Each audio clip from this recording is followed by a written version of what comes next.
Jambo's review. God damn it! Meander through Kubrick's hilarious, shocking Vietnam War classic. For me, this film can be described in one sentence. A profound story with a mediocre plot. To be clear, when I refer to story, quotation marks, I mean the context, the themes, the dialogue, the characters, the humour, the music, the set designs, the costumes. Everything was freaking awesome. I know why people love this film. It was made by a genius.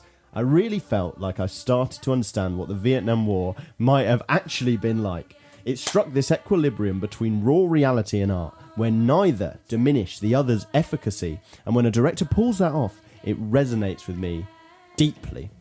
Nice, man. That was that was pretty up there. Yeah. Thank you. So all we spoke about in the first part, the whole package. You loved like the ins and outs of the details. The little things. They worked very well for you. Yeah. And yet, here we go. To me, it had no real plot. I could have left the film an hour early or an hour later, and it wouldn't have made the slightest bit of difference to me. This is because the sequence of events weren't as a result of anyone trying to achieve anything. They just kind of happened, and we were just kind of there. This had the ingredients to make one of the greatest films of all time. I think you'll find we argued that it was. It absolutely was the greatest film of all time. But if you ignore all of the bad parts about it, it was the greatest film of all time. But I will always struggle to truly enjoy a film where I have to meander through characters' lives with no real objective. I can see some people considering this a perfect film.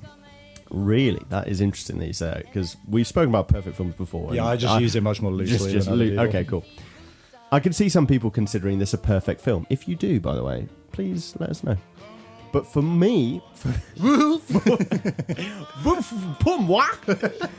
for me, the lack of a plot which I am invested in limits this film to a maximum of 8.0. Your critical score, which is I jumped the gun a bit there.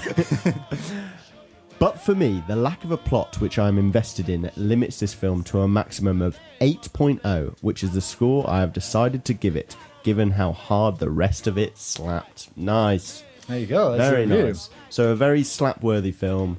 Hit that 8.0, which for you is the marker.